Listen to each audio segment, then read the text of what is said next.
the way it should work is that private takes on more responsibility, puts its money where its mouth is, and invests, and then runs operations, runs hospitals, runs clinics for the government, on behalf of the government, to predetermined criteria that would have been agreed to before. Welcome back to another episode of the Unbrand Me podcast, the Brandwagon podcast that unpacks the lives and stories of entrepreneurs and brand builders to understand how their personal and professional lives and journeys align. As we say at Brandwagon, better people make better brands and better brands make a better world. Jean-Claude Muscat, you are here because we believe you're one of those people. We don't know each other very well. I know we met about 10 years ago, very, very briefly. But I know I have a lot of close friends who know you well and have watched you grow and watched the businesses grow. Obviously, you're quite a renowned figure through the brands the big brand, St. James Hospital, that you've built over the years. So obviously, it's been a while that we've been thinking, should we get you on this podcast? Finally, the stars have aligned. You're a husband, a father, a brother, a son, a director, and the CEO of St. James Hospital Group, which you joined at around 19, 20 years old. But who do you say you are?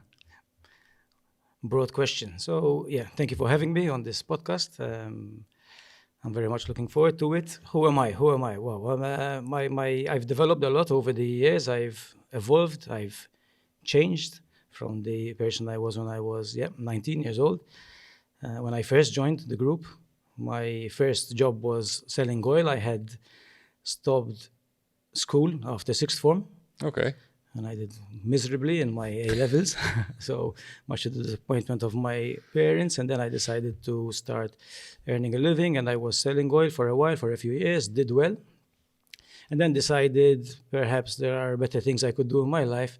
At the time, St. James was very small. It was some rooms in our original house where we used to live. That's how St. James started. And at the time, I wasn't even speaking to my father because he was so disappointed that I had left school. And I had actually gone, I had asked him, plugged up my courage, and said, listen, Dad, at 19, I'm interested in joining the business.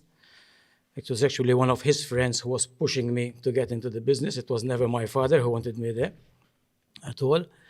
And he said, I'll think about it. And then eventually he said yes, and he placed me in the washroom. So that is how I joined St. James. Wow. And then he didn't move me from there. So then it was a general gradual evolution, a journey, step by step, which we'll probably get to later on. So that is how I started. Who am I? As you said, I'm a father, a brother, and a son, and a husband. I like to think of myself as a good person. I mean it. I try always to lead by example. I'm passionate about what I do. I don't have any great, massive aspirations in life. So I'm very committed to the healthcare industry, the healthcare business, which I have been in all my life. So since I was 19 and today I'm 54 years old. So that's all I you were literally born into it. Born into it, literally. So yes, I like to lead by example, and I do have a social life, a good social life. So I try to balance everything I do with a lot of passion. So whether it is, I'm very into the wine industry, so I love my wines and I'm knowledgeable about them, and I love doing these participating in these wine tastings, wine events, and so on. So social life is important to me. Family life is important to me. Which I missed out on when I was younger, when the kids were young. And my work life is also extremely important to me. You seem to have quite a good work-life harmony going on here, so that's pretty good. Eventually okay. I got to it. It wasn't the case in the early days. So we're going to try and get into that, in fact. From selling oil to getting into the family business. At a time when, as you said yourself just now, you weren't even talking to your dad, or your dad wasn't talking to you. Both ways. What on earth got you to decide to, you want to get back into the family industry, into the family business? I'll be very honest, I didn't want to, but my father's closest friend, who used to work with him and who used to take care of the very small clinic at the time, kept telling me, listen, you're wasting your life. You should be helping your father develop the business. And we need to keep in mind, my sister, who is 1 year older than me, was already working there in a receptionist role. So very basic. Yeah. And, he kept telling me. And then eventually I was thinking, do I want to keep selling oil all my life? I mean, I had introduced the brand, we're doing well, it was a steady business, but it wasn't mine. And I said, yeah, let me join. I wasn't expecting to be put or placed in the washroom. Or hoped neither, I'm sure. So he said, yes, okay, meet this guy. My father said, meet this guy, and you can start from there, and we'll see where it goes. So very basic So really wage. baptism of fire and Yes, testing I was you folding probably. clothes, washing sheets, folding sheets. That's how it was. But just to give you some context, the washroom was next door to the operating theater area. Okay. And more than the operating theater area, it was very close to the doctor's room, the specialist room, Right. the room where the specialists, the surgeons used to go and sit down and rest, write their medical notes, have a sandwich in between surgeries. Okay. And so I started meeting with these surgeons, talking with these surgeons, understanding what their issues were. And that is what got me to start really understanding the business and then taking my first steps. So what was it at those very, very early years that any one of those doctors might have said that you saw, I can fix this, or is there something that you can take to the next level? What was it, you think? I'm very clear about it. It's not what I remember the doctors complaining that they found that the way the bookings were being done in the theater, the timings of the theater, the staff allocation was a little bit, or could be better. Because I was going to say disorganized, but could be better, will be diplomatic. And I said, there isn't a proper system in place. It's a little bit ad hoc. So I moved gradually from the laundry room. I mean, there was no opposition from moving to the laundry room, okay, so it wasn't that difficult. But this took me a good 6 months. It wasn't after a few weeks. And I moved into the operating theater bookings office. Okay. So just a desk, two seats, 2 chairs. And I designed a program, I put together a program which allowed surgeons to have their slots, their timings. I timed every operation, costed every operation, and started putting together a more organized bookings system. So that was my first move into St. James, actually developing something, a system. When you say system, we're talking technology, software here, we're talking... No, at the time, when I first joined St. James, believe it or not, we didn't even have computers. So we're talking it's been a while. 1990, if I'm not mistaken. So there was, okay. so I remember the first computer coming to St. James. So this was a handwritten system, Yeah. and so we used to do. So you used to use hard logic, basically, to put it together. Correct. But I managed to get an organized system in place, and then eventually, yes, we computerized, and then no. Yeah, well, I mean, things have shifted. But at that point in time, when you started, so you obviously got reactions from the doctors. Did you feel that little thing that you did, which was probably a big thing at that point in time, had an impact on how surgeries were being booked and being planned, and that made you think, maybe I'm good at this? What was it? It wasn't so much a feeling I'm good at this or not. It was about I felt committed. I felt committed, and when you do something that gives good results, that energizes you. And I'm a type of person that moves on from one thing to the next. So I'm very scared. I even today, I get very scared when I feel that, a week goes by and there's no issues. Everything is very plain sailing. I say, oh my God, something's going to happen. Something's going to blow up. So I like to move from one thing. I always like to raise the bar, I would say. Okay. No, I'm not saying it to sound intelligent, but I always like to move on within the industry. Classic entrepreneur. But it came about very naturally. So it's not that I had this great vision. Of course. I don't want most entrepreneurs to sound like that. So what I did was once I saw that the operating theater area was settled and then we had employees who were doing the job. So I moved on and I said, listen, for St. James to grow, the only way that we can grow is if we get doctors to refer patients to St. James. Don't just depend on yourself. And so the next stage of my life was going out, meeting the doctors, all the doctors. I used to wait 2 hours, 3 hours behind the doctor's door with a briefcase in those days. and then I used to go meet the doctor, explain who I am, what we do. You can refer x-rays to us, blood tests, surgeries. And I had a phone on my desk, and this phone using to stop. I'm telling you, phone using to stop. So much so that today my phone is always on silent. I can't. If it rings, I get palpitations. PTSD. So that was another successful phase of my life, and it made a big difference to St. James, because then St. James started to grow, because it became a reference. Of course. So let's tackle that. So I mean, today St. James, you've got the St. James Capo Hospital, which was where it really took on to the next level. There's Hungary. There was a massive stint in Libya, which I'd like to go into in a few moments. There was also now the new hospital in Zaytun, which has opened up. Can you just guide us through those big milestones? I'm specifically interested how a 30-year-old, still kid, started negotiating on taking over what was probably the biggest private hospital at the time from another party. Yes. So let's go through that, how that grew. So the milestone, I would say the first, not massive, but big major milestone was when probably 2 years before we got Slima, the Slima Capo Hospital, was when, so this was led by myself, this is when I managed to convince my father and my sister, listen, let's move out of Zabbar, because don't forget, we're in Is where Zabbar. it started, yes. We're in Zabbar. Okay. So, Slima, Zabbar, Melliha, Zabbar, so you know how it is, north and south. And I told my father, listen, that we need to invest in an eye clinic. We're doing eye surgery in Zabbar, Okay. but I said, if we move the eye clinic and we have a specialized eye clinic, standalone eye clinic in Slima, we'll manage to win more doctors. And it can be a center of excellence for ophthalmology. And, we had our usual family discussions, and eventually it was given the green light. And that was a bit of a game changer, because for the first time in our lives, we went out of Zabbar. So out of our comfort zone. We were centrally located, and within a year, we had 90 or plus of the market, of the private market in Malta. So practically all except one, were working at St. James. We invested heavily, we invested in a good team, we changed the way we used to work, okay? We had a full-time team of specialized staff, specialized in ophthalmology, so that was, so I don't bore you. So that was the first move.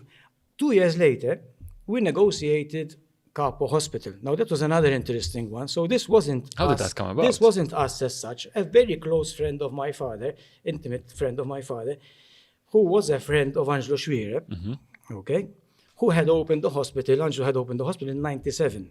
Okay. And the hospital wasn't doing well. So Angelo had a management team running it, and the hospital was losing money. And this friend of my father, who today is our chairman, Okay. what happened recently, this evolution. Basically, he was speaking with Angelo. They discussed whether this would be an option that St. James buys Capo. They discussed the terms. So my father had no idea. I had no idea. My sister had no idea. And this guy comes to my father one fine day to our office and says, to the clinic, and he tells him, Josie, do you want Capo? And my father called me to the office and said, Do we want I Capo? said, listen, this is definitely the way forward. This is our huge opportunity Of course.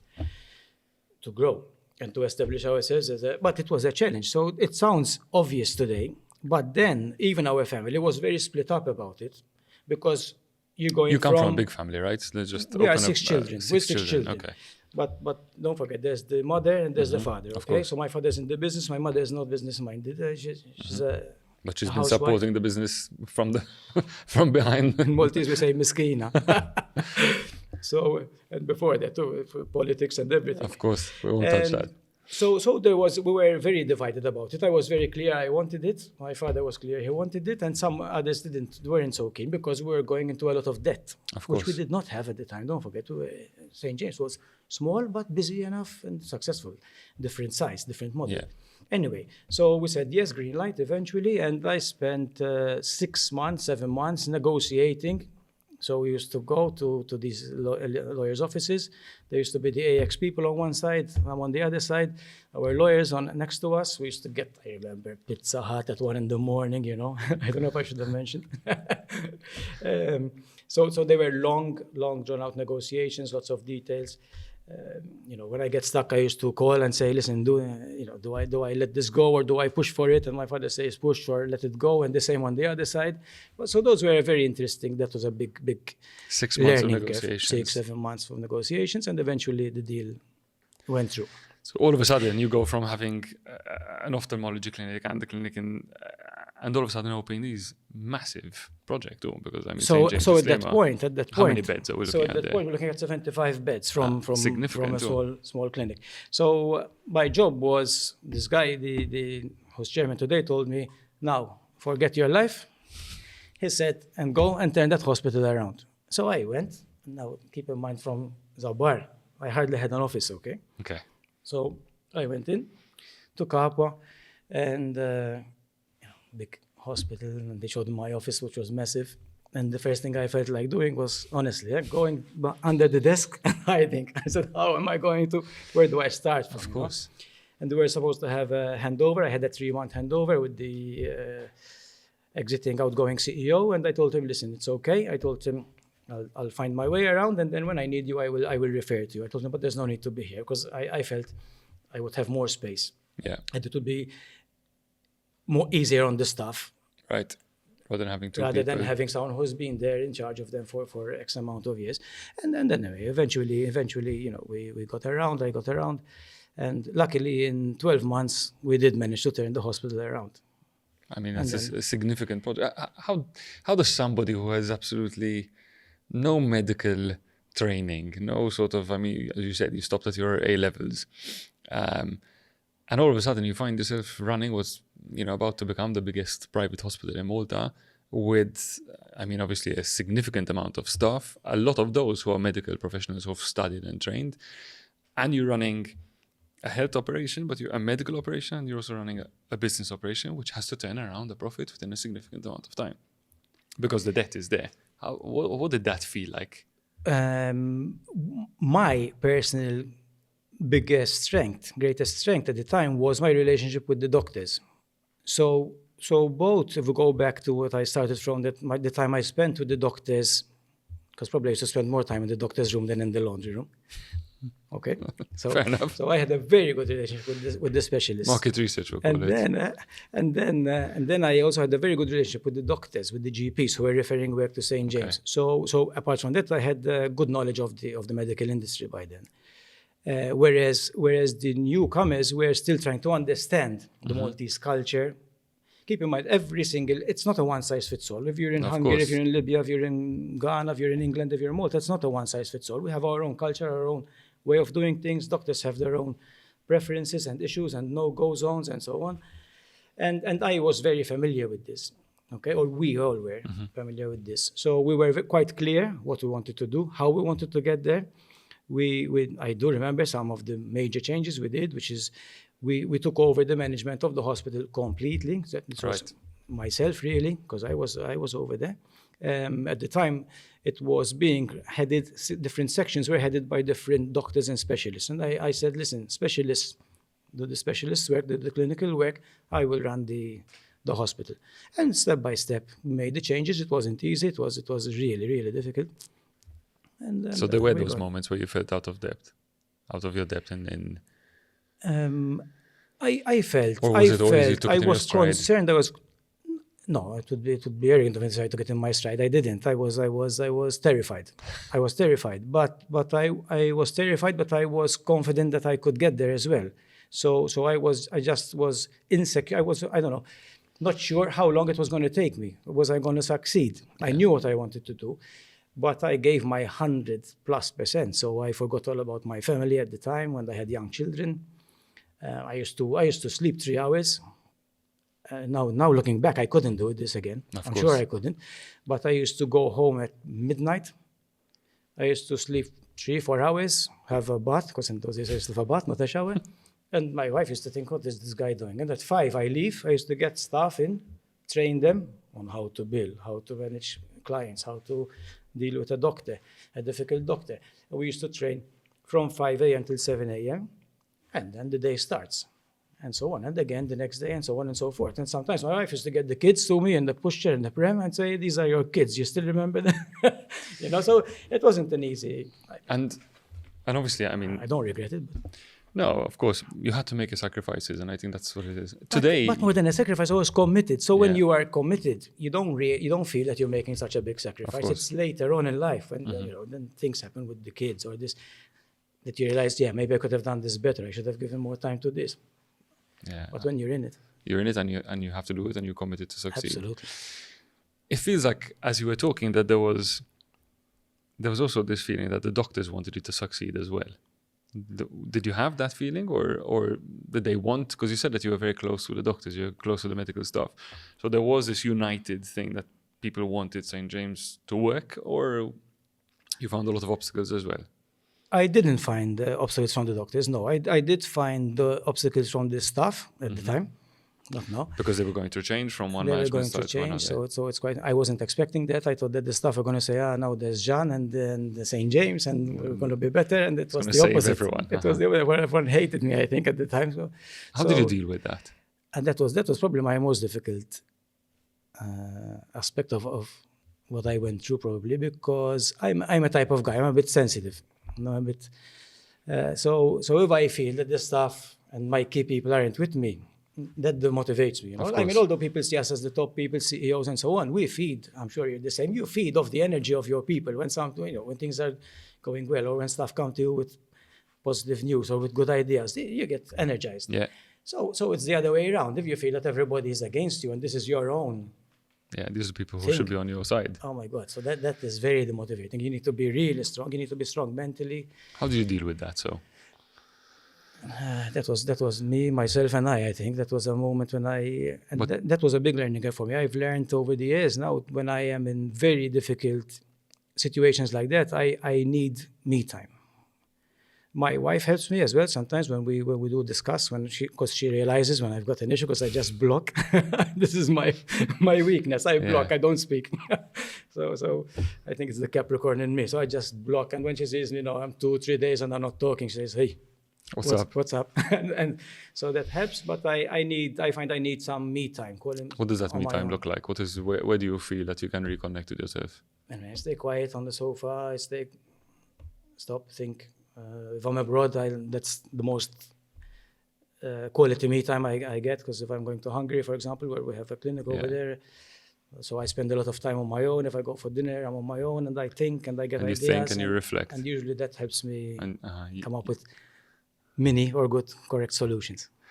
There's obviously been those massive learnings across the years. Because in fact, today when I, just looking at your LinkedIn, just looking at photos that other people post of the events that you do with your team, today the St. James team seems like a very, very connected, driven team. You have a good management team, clearly. What were the things that you think that you learned from those early days, which today, is a practice that you keep every single day of your, of your working life? You make me very happy saying that. That you see that you see this from the outside, because that is exactly how I want it to be, and that is exactly what I worked hard to build, nothing else. And I don't want to say it to be patronizing, but it really isn't about me. I've always worked since I was young. I'm not a guy who can work well on my own. I can't. So don't put me somewhere and just do it on my own, because I'll be useless. So I've always worked by building teams and building people. And I think, if not all, so I won't be incorrect, most of the people who run St. James today are people who have been with us for many, many years, 15 years, 20 years, this is what I'm saying. Yes, who started in non-leadership positions, same as I started in a non-leadership position, and today are heading all our key areas. So if you talk about quality, financial controller, COO, marketing, HR, all the key areas, IT. These are people who started young with us and work closely with myself and with our family and developed over the years. And today they are running the group. So now what I've done. That's definitely a sign of success, huh? That's a huge sign of success. So well done to you and the team. I feel we've come a long way. I think we have a really good team. And now what we're doing, I've taken it to another level where we're developing another 66 people. So I'm preparing for succession of the people who are in charge today, so that there is a succession plan in place which won't disrupt the natural progress of the group. Because naturally we don't want to stay as we are. We want to keep growing. So there will be need for new, fresh, young blood, or more people working together, more people contributing. So yes, I believe very much in the power of people working together. We've got an AGM tomorrow, and this is what I will be focusing on. Good luck with that. So you'll see it on LinkedIn. Fantastic. I want to tap into succession, but I don't want to tap into it now. We're talking about growth. We've mentioned Slima, but there have been other episodes across there. And one of the key ones is obviously opening up outside of Malta. Now, when you talk about building a brand or a product which can be sold in other retail outlets, that's one thing, because you're exporting, you're building markets, you're going to market. But here you're in the industry of healthcare, you're in the industry of building a brand with effectively a bedside manner. How do you take a hospital brand outside of Malta and successfully build it outside of Malta? So I'd like you to talk about Hungary and Libya, whichever one you want to go with first. We'll Maybe go in chronologically. chronological order. Right. So what happened there? This is another delicate moment, perhaps in our group's evolution. So we took over Kappa. I was the CEO 2002 till 2009, and we're a family business. Yeah. So you don't really have one clear captain at this point. Okay, so everybody's involved and so on. And I thought, listen, we need to have one captain running the ship, and when I had suggested it, sort of the family wasn't able to take a decision. This one runs it, that one runs it, the team runs it, and so on. So I said, listen, I will move. I had already, Kappa was stable and relatively successful. And I said, we will develop overseas. My father is a gynecologist, an obstetrician, to be correct. And the Libyan ambassador at the time, Okay. the Libyan ambassador's wife, my father delivered her child. Okay. And the ambassador had told him, why don't you open something in Libya? Because there is nothing much in terms of healthcare, especially private healthcare. We're talking 2009. This we're talking 2004. 2004. Okay. 3. Right, And, so the baby that was delivered now is And that 20. that is when it 27. all had started. So I'm taking you very, so you don't just open a business Of overnight or course. in 6 months. I okay? wish. so yeah. So then years passed, but eventually we did open in 2005, 6. Yeah. But we had our team who were running it at the time, and we were losing money big time. Okay, so going back to your question, opening and being successful in another country is not easy. It's not a given. Absolutely. And moving forward in 2008-9, this is what happened. So I was feeling that we didn't have a clear direction in Malta. So I said, listen, let me shift, and I will take care of the overseas operations, which at the time was Libya. Okay. And I did. I left. My sister took over Kappa. My father was still based in Zabbar at the time, and I took over and I said, let me develop Libya. And then luckily I was successful. It wasn't easy again because Libya has a challenging market, different culture, but markets which give you a lot of satisfaction because you see progress, you see people improving, you see yourself, changing an operation which is losing money to one which is making money. So you took over an existing hospital there? We took over a clinic. Okay, a clinic. We took over a building. We Okay. purchased the building, turned it into a This is in clinic. Tripoli or? Something I don't wish to do again. So Yeah. I've realized that it is more expensive to convert an existing building. It's Than to easier build to it, build yeah. afresh. But this was in the heart of Tripoli, yes. And I used to spend a lot of time away, therefore, from Again, Malta. I'm sure your wife and kids were truly happy about Very, very impressed she was. that. Skina. So again, it wasn't an easy time for us. But when you're young, I was so committed Yeah. that I honestly used to enjoy it. So much as I used to work and have the challenges, I used to enjoy it. So I would lie if I told you I have regrets. Maybe I could have done things better, but But you did the I right had so decisions much at the energy, time. and I did manage to turn it around, and we grew the business. And in 2013, Libya was generating more profits than the whole of the Malta operation put together. Wow. Yes. And then How big was that clinic then? It wasn't big. It wasn't big. It was, I don't know if you know, so it was like St. James Zabbar was. So Yes, okay. we had 5 beds, 5 inpatient beds, and 4 floors. So you had outpatients, you had some X-rays, some radiology, and some consulting rooms. Nothing wow. And you were working with Libyan doctors, or you were working with? We had a mix. You had a mix. We had Libyan doctors, and we had visiting consultants from Right. Malta, Italy, Okay. and so on. And then there was all the uprising that happened in Libya in 2010. Then there were a good 2 years afterwards anyway, but then there was a second uprising and it all went belly up. You continued to operate throughout the It was, revolution. but that was a very difficult time I then can for us imagine. because I had just done a deal and taken on a massive loan with partners to build a hospital very similar to Kappa in Tripoli.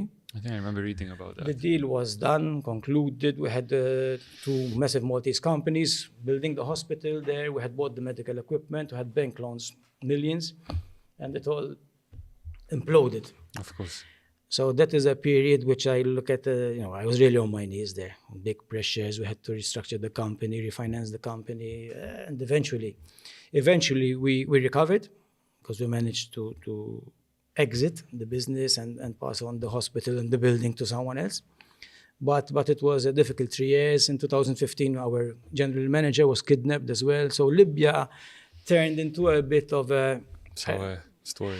I don't want to say nightmare, but it was difficult, very difficult, very difficult, and one after the other, and we never really recovered after 2015. So much as I kept pushing, because that's another lesson that I learned. You need to detach the heart from the brain, when you're in a business. But I was so committed that I couldn't believe I'm going to lose this, we're going to fail. At that point in time, if you had to go back into your reasoning, because it obviously sounded like the right thing to do, what was it? You expected that at some point in time, Libya was going to settle and things would go back to being normal, which is, I think, what everybody else expected. My reasoning wasn't just gut. My reasoning I was reasoning Europe, the surrounding regions can't let Libya fail so easily. Is it? So is it that simple? I mean, after you've gone in, you've raped it, wrecked it, yep, and so on, and you're just going to leave it. That's it, blow up and implode, but that's what happened. At least until today. So I kept thinking, no, something's going to happen, something is going to change. But nothing happened, even politically. So eventually I said, listen, I'm flogging a dead horse. I cannot do what I wish to do there. I cannot invest over there. I cannot travel there that much. So I had to. Last year, I took the decision and closed it. In the meantime, keep in mind. Last year, you closed it? Last year. Oh, wow. Okay. It took me long. Bit of long decision making. Hence why I told you it might have been a mistake. But business is very complex because business is not only about money, and this is what many people don't understand. In business, it's more about your commitment, about your vision, about your perhaps a bit of ego, about wanting to see the business grow, not grow in terms of money in your pocket, grow in terms of brand. Give birth to the dream. You've got people, people. People, you make connections with people, your staff. I had 120 employees there and their families. We used to have the barbecues and they're all there speaking to you and appreciating what you're doing, and we're appreciating them. It's very complex. It's not about just the business. Of course. So you can't just detach and let go, and perhaps you should, but I'm not the type of guy anyway. Yeah, well. In the meantime, I don't know, but in the meantime, then in 2010, since I was focusing only on the overseas operations, in 2008, we started developing Hungary. Hungary, okay. And where did the idea for Hungary come from? Because, Libya, I can see the connection. We were 30 minutes away, lots of Maltese working there. How did Hungary come about? Hungary was interesting. A guy came to us, and he came to me, and I was running Capo, and he told me, why don't you consider opening in Hungary? And keep in mind, St. James was small, quite relatively small. So we're not a huge multinational organization. And so we look at developing countries to invest in. Yeah. We're not going to go to some super developed country, to America, and open a clinic because you'd need a huge amount of money. So I told him, yes, sure, why don't we go over to Budapest and see? And we got a plane and went. And I loved it. I loved the place. First time in Hungary? Or First time. And I thought this place can work. But then this guy started telling me, listen, we'll do this, we'll do that, we'll open this place, we'll open 10 hospitals. I told him, listen, you're going to invest with me? And he told me no. So I paid him something. I told him, thank you, ciao. And I went again. And I decided I want to do an eye clinic here, an ophthalmic clinic. We had already done two. It worked before, let's try it again. Yes. I looked at the market. I saw that there were another 2 clinics. And I said, there's 2 million people, so there's room for a third player. So I went to a travel agency and I asked them to find me a place where I could build a clinic or convert a property. A travel agency or an estate agency? An estate agency. I thought that was interesting. No. An estate agency. And they gave me this girl, this lady. And she was helping me find a place. I found the place. And then she was very helpful, all the time, telling me, get a receipt from there, ask the taxi for this, do this, get a lawyer from. So I told her, would you like to join me and we'll start developing this business and you'll be my general manager? And she said, yes. And that's how it started. I'm seeing a pattern here where you tend to trust your gut feelings very often. But you have to. Of course. But you have to, Peter. You have to. That is something which many people tell me is a weakness of mine. I will accept the criticism, but I also think it is a strength. Because if you don't trust your people, And I think It'll never work. that's the interesting part. I mean, I think you just said it. I think putting trust in somebody and showing that you believe in them sometimes more than they believe in themselves is what gives you the best out of Yes. people. Yes, and I tell my staff, and they come to me complaining because this one is weak over there. I tell them, don't. Okay, let's tackle it, but don't get stuck on the weaknesses. Look at the positive. If there is more good than bad, you're okay. If it's more bad than good, okay. Let's take a decision. Then Yeah. we need to move. We need to act. So I think that's very important. If you are not any businessman, if any businessman who is negative, Yeah. who isn't, then you not really can't gonna work. work. You can't work. So let's go back to your estate agent who became your biggest helper in Hungary. So then what happened? Oh, then I started involving the team as usual.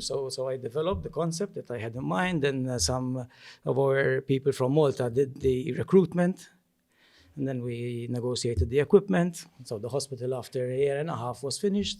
We started working, and we lost money for about 6 consecutive years.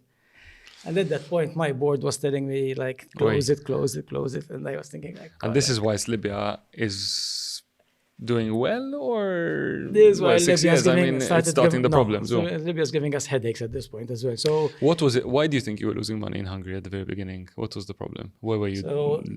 because we had a team of doctors who were a little bit old school and who were very, very conservative.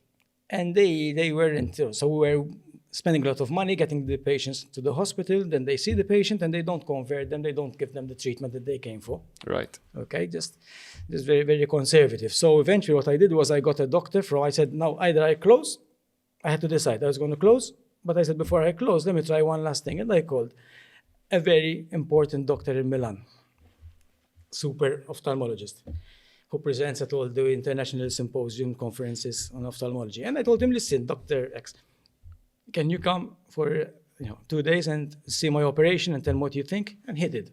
Very nice of him, he came. And at the end, we went for dinner, and he told me, he put his hand around me, and he told me, my dear Jean, he told me, you are never going to make money here. He told me, with this setup, you need to change your doctors. And some stuff. So what I did was I did something which I am pretty hopeless at, or not my greatest strength, and I changed everybody. I changed all the doctors, 90% of the staff, got in younger people. I was involved in the recruitment myself this time, so that they understand what we are after and they can sense the people. Because the Hungarian culture is different to the Maltese. Yeah. Okay, we are warmer people. Hungarians are more structured. Less Mediterranean. Yeah. And anyway, so suddenly the game changed completely. So within 1 year, we were practically break even, 1 year from this change, and then we just grew. And this year we're investing, I don't know, we're growing. So this year in May, we'll be opening a new facility doing plastic surgery, aesthetic surgery. We're investing 7 million into a completely new facility. Wow, fantastic! Yes. Well, good luck with that. I look forward to we'll have a catch up in a couple of maybe years' time and see how that went on. Yeah. So change is something which you're always interested in, moving forward, trying to improve, fix the problems. Technology has always been something which has been synonymous with St. James. Something I think even your dad has a passion about buying the most expensive machines and trying to make them work. He's 10 times worse than me, believe me. So clearly the apple doesn't fall too far from the tree. But when we talk about the medical industry today, there's been huge advancements in the use of technology, in the use of AI. You're using drones to send blood samples from Zaytun all the way to St. James.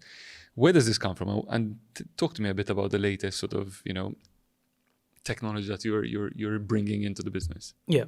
So as we evolve today, we're very well established as a healthcare company, and clearly the only way forward now is to leverage technology, because technology has advanced to such a point that you can, the way we used to diagnose people 10 years ago and the way you diagnose people today, and the speed of it, the accuracy of it, it's changed completely. So if you want to be at the forefront, you have no choice but to keep investing in new technology. It's as simple as that. And the challenge that we face today is, how to remain financially viable, how to manage to keep up with the investment because technology changes every 2-3 years. The Yeah, of machines, course. it changes completely. So just to get to your question, currently what we're investing is in AI assisted equipment. So Okay. we've just bought, we've installed it last week, a brand new MRI, magnetic resonance imaging with AI support. So the previous MRI that we had, which is also quite new, takes, for example, 25 minutes to do a scan. This will take 10 minutes. You just program it and it detects everything on its own, does the sequences on its own. Less than half the time. It's quite incredible. We've got some equipment which give you the results without, we still use specialists, okay? Because specialists at the end of the day have to confirm a diagnosis, but they give you the results. We've got breast screening. So you do the radiologist does the screening and is checking the images. At the same time, there's a software, an AI-assisted software, which does the same thing, and then you compare the two reports. So that So improves it's like your having, of course, it's like having a second opinion at the same time. That's exactly what it is, and the level of accuracy is incredible. Absolutely. You're hitting incredible accuracy. And we also have for endoscopy. We've just invested in endoscopy AI supported equipment. So before, I don't even know what an endoscopy is. You can either go in from the back side to see the colon, or you're going from the mouth to see the stomach. And the doctor needs to look very clearly together with the team on the screen to see whether there are any polyps, any worrying areas. With AI, all it does is like watching, Star Wars. It shows the doctor where any possible lesions are. It's also it makes the procedure faster, more accurate. It also makes your needs to invest, I think, and have a consistent investment stream. And that is a challenge because sometimes we invest a lot, and perhaps either we don't get the message across, so we don't get enough demand. In terms of to the patients and to the market. Yeah, because investing in this technology means that if an equipment costs 10, this type of technology will cost 20 or 15. Yeah. Okay, so you need more volume. You might need to raise your prices. So it's not an easy decision. I think what's interesting here is the fact. Sorry, I don't know if I. No. I was just going to say, moving forward, we believe that it's going to move. Now we're going to move to another era, which we've already started, which is digital monitoring of patients' parameters and so on. So teleworking remotely, you're saying? Not teleworking, telemonitoring. Telemonitoring. Sorry, yeah, of course. So using wearables and all that. Absolutely. Yeah. Fantastic. So you're going to be able to spot if I'm about to have a heart attack before we'll even kicks in. We'll be monitoring, your essential parameters 24/7. And if anything is out of the norm, it alarms. Once it alarms, you get contacted by the contact center. It's incredible where healthcare is going. It's just incredible. Yeah, absolutely. There's so many questions I'd love to ask. I'm seeing that we're running out of time, but there are two topics I really wanted to tap into. So we might just go over the desired amount. You're investing in all this equipment. You're investing in your people. You invest in your talent, your expertise, and you surround yourself with great people. In a market where your biggest competitor is the government, effectively, who are running a free public healthcare system. I don't want to talk about how the public healthcare system is working at the moment because we'll probably need about 6 episodes. But yet it's 7. But yet it's extremely difficult, of course, because you are competing into a market where, your biggest competitor is offering everything for free. Talk to me about the dynamics. And also, how does the private healthcare industry work in a sort of private-public partnership way that could actually work? What are your visions on this to improve First of all, healthcare? Just to give you the short answer, this is our biggest hurt. That I completely disagree that the government and private work so independently of each other. So if you look at what's happening in Europe and in many countries around the world, government and private work together. In Malta, we have a bit of this mentality, I don't know where it came from, that government or the Ministry of Health is there for the government hospitals and not for the private, which I totally disagree with, because the health department is there for all of course of healthcare. Now, moving on from that, because we are seeing a difference, as you are aware of, there are serious discussions now about working together, so we seem to have shifted. The truth is that government can be efficient or more efficient, or is more, you need to have a government set up for certain conditions and certain treatments where they are more efficient than the private. But there are certain areas where private is definitely, clearly more efficient than government. So what we need to do is we need to find a way that private plays a more significant role in the general overall national healthcare system. How does this happen? This doesn't happen by private waiting and waiting for the government to give us work. Surplus. This is not how it should work. This is not proper PPPs. This is not the way a serious national and government and private system should work together.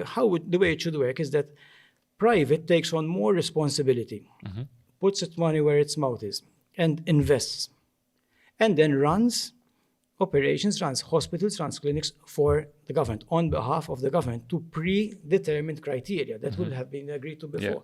Yeah. Okay, so what I disagree with, I worry when I see the government saying we're going to spend so much more on a new hospital, we're going to spend so much more to expand the emergency department, we're going to spend millions here, millions there. No one's understanding these millions anymore. I don't understand them. 80 million, 100 million, 2 billion.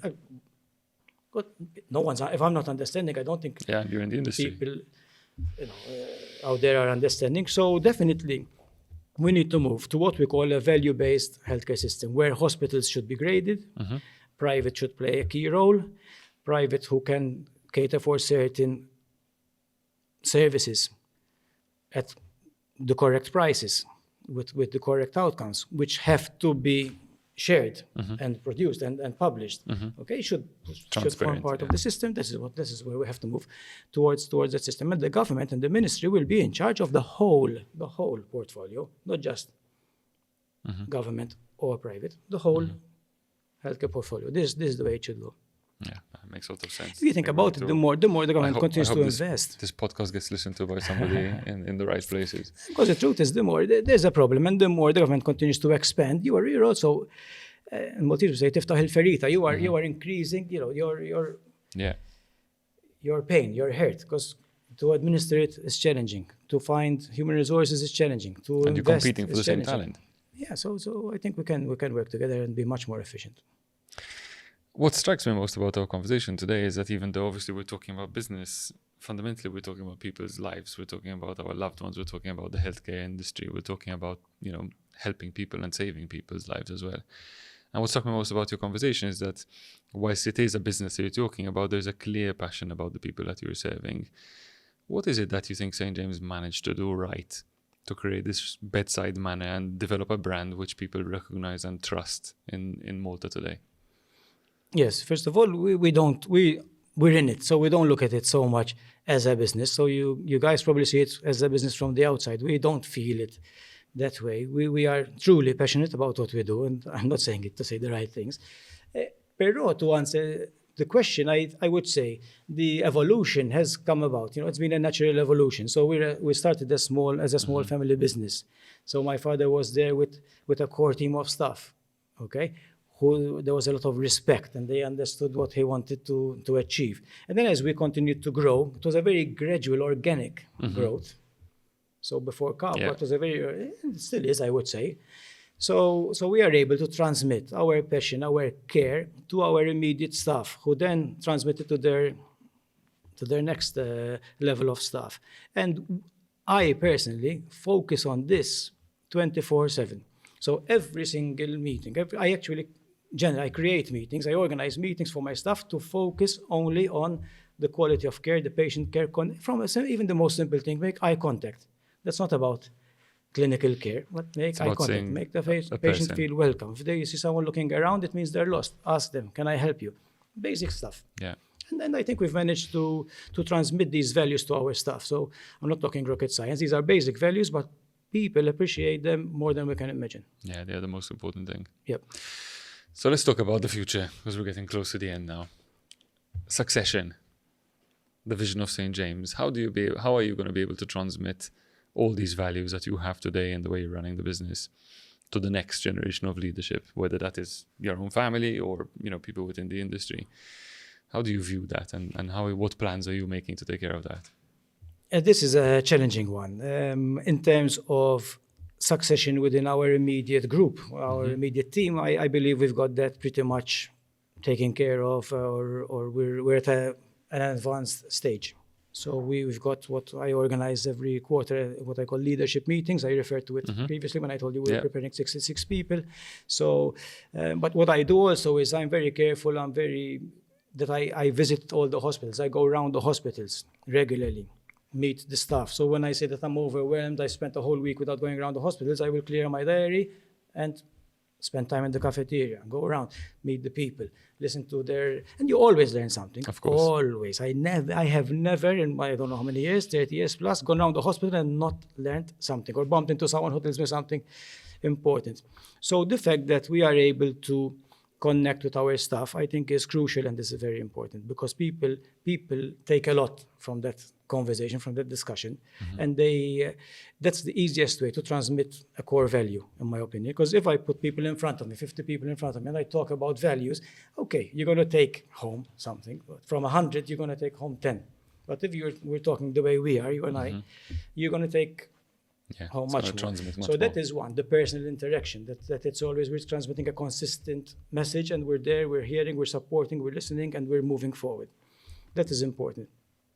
Then the challenge is always, and it is a concern, so it's a great question, the more we grow, if we do grow to the level which I would like to see St. James grow, we're referring to it previously, playing a more larger role in the National Healthcare Service, that will be more challenging. So there would need to be stronger, would need to be, have a team which is able to transmit our values in a much more efficient, consistent manner, probably than we do today. Yeah, fair enough. It's been great listening to this conversation today. I'm so happy that we finally decided to invite you to this. We'll thank Jonathan Shaw for putting us together. Thank you, John. Hello, John. The tough question, or some people find it tough before we go. If there was one song which had to be the soundtrack of your life, which has been going through a number of different episodes, what song would that be? If I can, life goes. I have gone through different phases, so I would say there have to be very many different songs. Okay. But to answer the question, I would. A song which I really relate to, in a sense, don't get me wrong now, is the Godfather theme. I don't see myself as the Godfather, so this has to be, don't misinterpret it. I never expected that. No, because it's not the Godfather as myself being the Godfather, but it represents, when I hear the music, a sense of discipline, a sense of authority, a sense of loyalty, a sense of how people, he's a reference point and takes decisions in an apparently calm manner. You very rarely see him lose it completely. It happens, but very rarely. So a type of a leadership style. Perhaps you might say to me, but he's also ruthless. But you do need to be ruthless to a level. So I do relate to that in a sense, in the way a business should possibly be run. And another, if I can be, I'll abuse I'll have the a question. compilation. So then there is Conquest of Paradise by Vangelis, which Haven't heard that song in which gives my age away, years. but that's okay. And I find it extremely powerful. It's the music and the energy that it gives me. It's like going into war and going to battle and winning. So I would say I would choose those two. Two great songs. Yeah. Jean, thank you so much for being part of this. I really, really enjoyed our conversation. I'm sure there are a number of people who are going to learn a lot from this podcast. So thank you for being so generous with your thoughts and your lessons. Thank you. It was a pleasure. Thanks, Jean.